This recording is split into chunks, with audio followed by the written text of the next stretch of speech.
आखिर ऐसा क्या राज्य था जो रमेश अपनी मां और पत्नी से छुपा रहा था? रमेश अपने परिवार के साथ उत्तर प्रदेश के एक छोटे से शहर में रहता था। उनका एक हंसता खेलता परिवार था। उसके परिवार में उसकी बूढ़ी मां उषा देवी, पत्नी शोभा और दो बच्चे गुड़िया और बबलू थे। रमेश एक बैंक में अकाउंटेंट का जॉब करता था। कमाई भी अच्छी थी। वे अपने परिवार से बहुत प्रेम करते थे। रमेश अपनी मां उषा देवी का हमेशा बहुत ख्याल रखता था।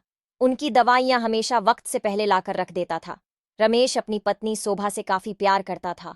उसकी इच्छा के पश्चात सब पूरी कर देता था। बच्चों के साथ भी अच्छा खासा समय बिताता था। उसका जीवन काफी सरल बीत रहा था। लेकिन अब रमेश कुछ परेशान रहने लगा था। उसका ध्यान किसी भी चीज पर नहीं लगता था। कुछ कोई कह दे तो तुरंत ही गुस्सा हो जाता था, जैसे कोई राज छुपा रहा हो।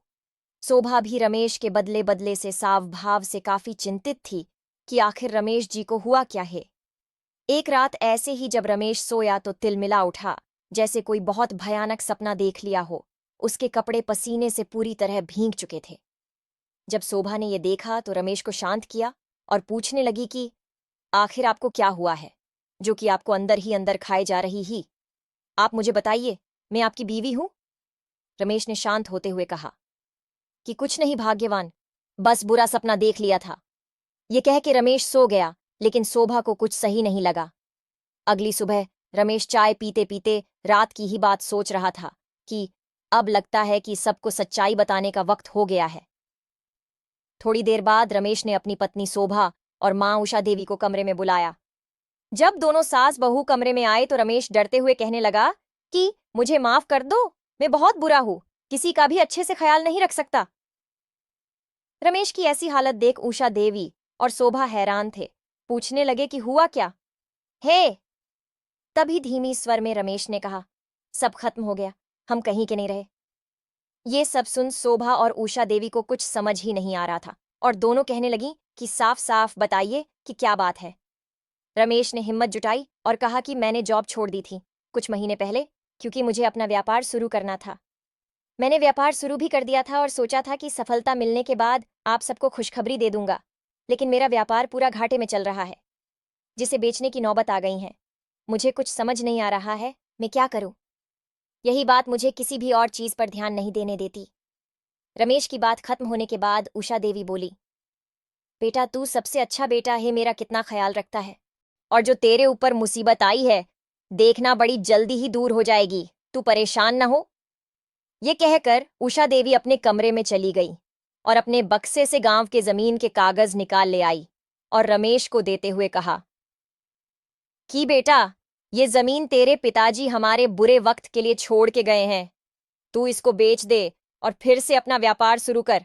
देखना भगवान ने चाहा तो तुझे सफलता जरूर मिलेगी। तभी शोभा भी अपने सारे जेवर देते हुए कहने लगी कि आपने तो हमें पराया ही कर दिया। इतना कुछ आप अकेले ही सहते रहे, हमें कुछ कहा भी नहीं। लीजिए मेरे जेवर और अपना काम फिर से शुरू कीजिए, हम आपके साथ हैं। अपनी मां और पत्नी की ऐसी बातें सुन रमेश बहुत ही भावुक हो गया और कहने लगा कि आप जैसे साथ देने वाले परिवार हो तो किसी भी आदमी को कोई दुख नहीं हो सकता। ये कह के रमेश ने अपनी मां और बीवी को गले से लगा लिया। शोभा ने भी एक फैसला किया। शोभा पढ़ी लिखी तो थी ही और उससे पढ़ाने का भी बहुत शौक था। शादी से पहले वो बच्चों को पढ़ाती थी। शादी के बाद घर परिवार फिर बच्चों के ख्याल रखते रखते जिसे पढ़ना पढ़ाना भूल ही गई हो। अब जब परिस्थिति बिगड़ी तो उसने रमेश का साथ देने और परिवार की जरूरतों के लिए छोटे बच्चों को पढ़ाने का सोचा और पढ़ाने लगी। सास उषा देवी भी बहू के इस निर्णय का सम्मान किया और उससे पढ़ने की छूट दे दी। इसी तरह कुछ महीने बीत गए। रमेश ने फिर से अपना व्यापार शुरू किया और मां की दुआ से बढ़े ही कम दिनों में उसे लाभ भी होने लगा। धीरे धीरे परिस्थिति भी सामान्य हो गई, जिसके बाद रमेश और उसका पूरा परिवार फिर से हंसी खुशी रहने लगे।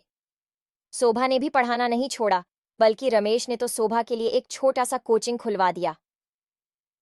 अब रमेश अपने व्यापार और शोभा अपने कोचिंग में बड़े ही मन लगाकर काम करते थे।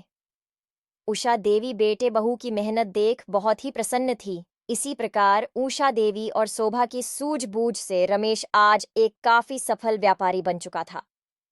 अब पूरा परिवार कुशलतापूर्वक रहते थे।